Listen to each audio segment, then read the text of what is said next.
वैष्णवी बचपन से ही स्कूल में आनंद को देखती रहती है और उसे पसंद करती है। एक दिन आनंद वैष्णवी से पूछता है, तुम मुझे हर बार क्लास में देखती क्यों रहती हो? और आनंद वैष्णवी का नाम पूछता है। वैष्णवी आनंद को अपना नाम बता देती है। दूसरे दिन क्लास में सभी लड़कियों को मास्टर राखी बंधवाने के लिए कहते हैं, मगर जब वैष्णवी की बारी आती है तो वह आनंद को राखी बांधने से इनकार कर देती है और मास्टर उसे बहुत मारते हैं। और तभी वैष्णवी को मार खाते देख आनंद को एहसास होता है कि वैष्णवी उससे प्यार करती है। क्लास खत्म होने के बाद आनंद वैष्णवी से कहता है, क्या मुझे प्यार करने की इजाजत मिल सकती है? और वैष्णवी मान जाती है और यहीं से शुरू होती है आनंद और वैष्णवी की लाइफ की शुरुआत। दिन बीतते जाते हैं और दोनों एक दूसरे के बहुत ही करीब आ जाते हैं। आनंद वैष्णवी को छोटे छोटे गिफ्ट्स देता रहता है और वैष्णवी उन्हें लेकर बहुत खुश हो जाती है, क्योंकि वैष्णवी को कोई गिफ्ट देता है तो उसे उसकी लाइफ में ऐसी ऐसी प्रॉब्लम्स आएंगी। वैष्णवी का कॉलेज का पहला दिन होता है और वो घर से निकलती है और आनंद के साथ चली जाती है। दोनों आपस में बहुत सारी बातें करते हैं, मगर वैष्णवी आनंद से कहती है, मुझे लगता है कि ये दूरियां हमें अलग न कर दें, क्योंकि मेरा कॉलेज और हमारी बस्ती बहुत दूर है और हमारा मिलना भी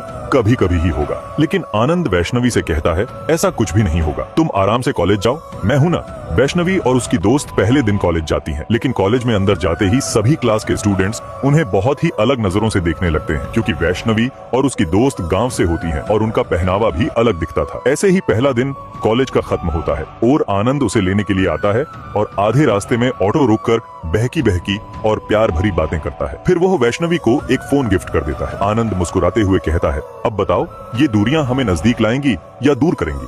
वैष्णवी बहुत खुश हो जाती है, लेकिन उसे यह नहीं पता था कि आनंद ने उसका ऑटो गिरवी रखकर उसे फोन दिलवाया है, क्योंकि वो वैष्णवी से दिलो जान से प्यार कर। मगर वैष्णवी इमोशनल हो जाती है। दूसरे दिन कॉलेज में एंट्री होती है विराज की, जो वैष्णवी को देखते ही उसके साथ दोस्ती करने का सोच रहा था, मगर वैष्णवी उसे इग्नोर ही करती है। लेकिन एक दिन कॉलेज में लड़के रैगिंग कर रहे होते हैं, तभी वहाँ विराज आता है और वह लड़के वहाँ से चले जाते हैं और यहीं से वैष्णवी विराज के साथ दोस्ती का हाथ बढ़ाती है और धीरे धीरे कॉलेज में वैष्णवी अपने दोस्तों के साथ वह चीजें करने लगी जो उसने कभी ट्राई भी नहीं की थी। एक दिन उसके दोस्तों ने फैसला किया कि वैष्णवी का लुक चेंज कर देते हैं। फिर देखते हैं कौन हंसता है वैष्णवी पर। वे उसे नई ड्रेस दिलाते हैं और उसका लुक पूरी तरह बदल देते हैं। एक दिन आनंद वैष्णवी को लेने के लिए आता है और वैष्णवी चुपके से उसके ऑटो में बैठ जाती है, क्योंकि उसका लुक पूरी तरह बदल चुका था। मगर आनंद कहता है, तुम मुझे देखकर चुप क्यों रही हो? तभी आनंद उसे देखकर बहुत गुस्सा हो जाता है। वैष्णवी आनंद से कहती है, मेरा नया लुक कैसा है? मगर आनंद को यह सब बिल्कुल भी पसंद नहीं आ रहा था। वह सोचने लगता है कि वैष्णवी अब धीरे धीरे बदलने लगी। आनंद बहुत दुखी होकर वैष्णवी से कहता है, ये सब तुझे करने की क्या जरूरत थी? मुझे बिल्कुल भी अच्छा नहीं लग रहा है। और दोनों के बीच बहुत झगड़ा हो जाता है। आनंद गुस्से में घर जाने के लिए निकलता है। तभी वैष्णवी प्यार से कहती है,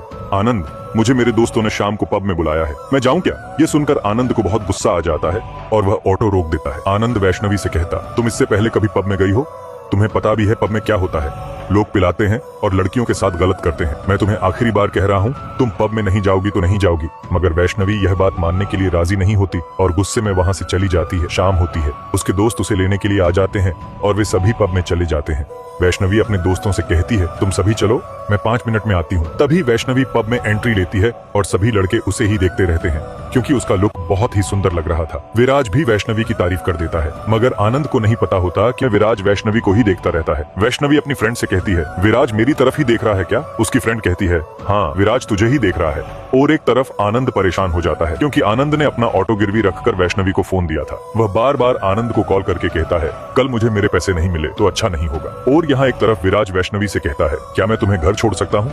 मगर वैष्णवी की दोस्त ना कहती है, लेकिन वैष्णवी नहीं मानती और अपनी फ्रेंड से कहती है, आनंद से कहना कि मैं अपने फ्रेंड के साथ घर चली गई। आनंद वैष्णवी की फ्रेंड को कॉल करता है और कहता है, वैष्णवी मेरा फोन क्यों नहीं उठा रही? लेकिन वह भी उसे झूठ बोल देती है, क्योंकि ऐसा कहने के लिए वैष्णवी ने ही कहा था। इसी बीच वैष्णवी को विराज आईफोन गिफ्ट कर देता है। पहले तो वह मना कर देती है, मगर बाद में फोन ले लेती है। और एक तरफ वैष्णवी बहुत खुश होती है और दूसरी तरफ आनंद को बहुत परेशानियां झेलनी पड़ती है। तभी वहाँ पर वैष्णवी आ जाती है और आनंद से कहती है, तुमने जो मुझे फोन दिया था वह तो इस आईफोन के सामने डब्बा लग रहा है, पास आ जाओ, हम सेल्फी ले लेते हैं। मगर आनंद बहुत दुखी होता है, क्योंकि उसने अपना ऑटो गिरवी रखकर वैष्णवी को फोन दिलवाया था, लेकिन उसका दर्द वैष्णवी नहीं समझती और वहाँ से चली जाती है। रात होते ही आनंद वैष्णवी को कॉल करता है और कहता है, हमारी जगह पर मिलने आ जाओ। तभी वहाँ पर वैष्णवी आ जाती है। आनंद वैष्णवी से कहता है, तुम्हें पता भी है मुझे जिंदगी में पहली बार किसी ने मारा है, वह भी सबके सामने। मुझे कितना दुख हो रहा है ये तुम नहीं समझ सकती। आनंद बहुत ही रूठे हुए अंदाज में बात करता है। दूसरे दिन वैष्णवी फिर से अपने दोस्तों के साथ पब में चली जाती है। उधर आनंद माफी मांगने के लिए उसे बार बार कॉल करता है, लेकिन आनंद ने उसे जो कुछ कहा था उसे सोचकर वैष्णवी अचानक विराज को किस कर देती है। सुबह होते ही वह विराज को फोन करके कहती है,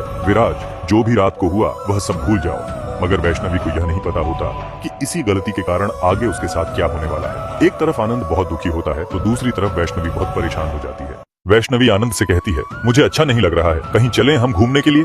तभी आनंद और वैष्णवी दोनों चले जाते हैं। वैष्णवी आनंद से कहती है, आनंद मुझे ऐसी जगह पर लेकर चलो जहां सिर्फ हम दोनों ही हों। तभी दोनों मूवी देखने के लिए चले जाते हैं। लेकिन मूवी के दौरान वैष्णवी आनंद से कहती है, आनंद मुझे किस करना है। मगर आनंद वैष्णवी से कहता है, तुम मुझे परख रही हो ना। तभी वह वहां से उठकर चला जाता है। दूसरे दिन से ही वैष्णवी विराज को इग्नोर करने लगती है, क्योंकि उसने किस करके बहुत बड़ी गलती कर दी थी। वह वापस वह गलती नहीं दोहराना चाहती थी। लेकिन वैष्णवी यह नहीं जानती थी कि विराज अपनी हालत बिगाड़ लेगा। तभी वैष्णवी को यह सब देखकर अच्छा नहीं लगा और वह सोचने लगी, विराज की इस हालत की जिम्मेदार मैं ही हूँ। फिर वैष्णवी विराज को कॉलेज के पार्क में लेकर चली जाती है और विराज से कहती है, मैं क्या करूं जिससे तुम पहले जैसे बन जाओ। लेकिन वैष्णवी नहीं जानती थी कि विराज उसे 1 महीने तक अपने साथ रहने के लिए कहेगा। फिर भी वैष्णवी विराज की बात मान जाती है। एक तरफ वह आनंद के साथ भी रहा करती और दूसरी तरफ विराज को भी टाइम देती। लेकिन इसी बीच वैष्णवी के साथ ऐसा कुछ हो जाता है जो उसने सोचा भी नहीं था। विराज ने वैष्णवी को 30 दिनों के लिए डेट करने के लिए कहा था और वो 30 दिन खत्म हो जाते हैं। विराज वैष्णवी से कहता है, आज हमारा लास्ट दिन है, इसके लिए मैंने छोटी सी पार्टी रखी है। लेकिन वैष्णवी नहीं जानती थी कि विराज उसे वापस से प्रपोज कर देगा। मगर वैष्णवी विराज से कहती है, तुम समझने की कोशिश करो, हम एक दूसरे के लिए नहीं बने हैं। और गुस्से में वहां से चली जाती है। लेकिन विराज वैष्णवी से कहता है, जो मेरा फायदा उठाया, मेरा सामान लिया, वह मुझे वापस चाहिए। दूसरे दिन वैष्णवी पूरा सामान विराज को कॉलेज में देने के लिए चली जाती है और उससे कहती है, आज के बाद मुझे अपनी शक्ल मत दिखाना। लेकिन वैष्णवी को नहीं पता होता कि विराज के पास पार्टी में जो उसने किस किया था उसका फुटेज है। तभी वैष्णवी विराज से कहती है, यह फुटेज डिलीट कर दो प्लीज। और कॉलेज से बहुत परेशान होकर बाहर आ जाती है। एक तरफ आनंद उसे बार बार कॉल करता है और वैष्णवी इस टेंशन में बहुत ही दुखी रहती है। मगर एक दिन वह अपनी फ्रेंड से सारी बातें कहती है। उसकी फ्रेंड कहती है, मुझे तुम्हारी प्रॉब्लम समझ आ रही है, मगर तुम्हें इस प्रॉब्लम से निकलना है तो एक काम करना होगा। उसकी फ्रेंड कहती है, तुम्हें विराज के साथ सोना होगा, तुम्हारा भी काम हो जाएगा और उसका भी। वैष्णवी विराज के साथ गलत काम करके अपने फ्रेंड के पास चली जाती है और उसे कहती है, आनंद मुझे हर बार समझा रहा था लेकिन मैं ही नहीं मानी। और अपनी आंखों में आंसू लिए वह बहुत रोती है और गिल्टी महसूस करती है। लेकिन यह सब कहते हुए आनंद का दोस्त वीडियो रिकॉर्डिंग कर लेता है। इसी टाइम आनंद का बर्थडे होता है और उसका दोस्त और आनंद दोनों बर्थडे मना ही रहे होते हैं।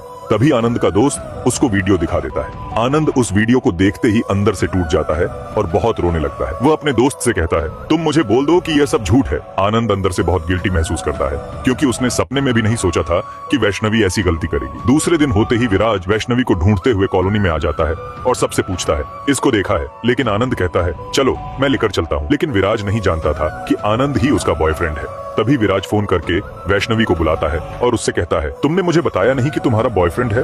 मगर ये बातें आनंद सुन रहा होता है और वह भी अंदर से बहुत गिल्टी महसूस कर रहा था। मगर तभी आनंद वैष्णवी को चुपके से फोन करता है और वैष्णवी यह विराज से कहकर चली जाती है कि मेरे भाई का फोन आया है। मगर वैष्णवी यह नहीं जानती थी कि विराज और आनंद दोनों ये सब बात फोन पर सुन रहे हैं। आनंद मिलने के लिए वैष्णवी को बुलाता है और तभी थोड़ी देर बाद विराज भी पीछे से आ जाता है। वैष्णवी को समझ नहीं आ रहा था कि क्या करे, क्योंकि दोनों के साथ गलत किया था वैष्णवी ने। लेकिन विराज को वैष्णवी कहती है, तुम यहाँ से चले जाओ, मैं बाद में सब समझा दूंगी। और यह सब आनंद देखकर अंदर से पूरी तरह से टूट जाता है और रोने लग जाता है, क्योंकि आनंद ने क्या कुछ नहीं किया था वैष्णवी के लिए और यह सब आनंद नहीं देख पा रहा था। वह वहाँ से जाने की कोशिश करता है, मगर वैष्णवी उसे रोकती है और विराज को जोर से थप्पड़ मार देती है। वह विराज से कहती है, मैंने तुम्हें कहा ना, तुम चले जाओ, मैं बाद में समझा दूंगी। तभी विराज गुस्से में आकर वैष्णवी के साथ मिसबिहेव करता है, मगर आनंद विराज का कॉलर पकड़ लेता है। तभी विराज उसे कहता है, अभी वैष्णवी तुम्हारे कोई काम की नहीं है, एक रात मेरे साथ सो चुकी है। और आनंद पूरी तरह से अंदर से टूट जाता है, मगर दोनों नहीं जानते थे कि वैष्णवी मरने की कोशिश करेगी। मगर विराज वैष्णवी से कहता है,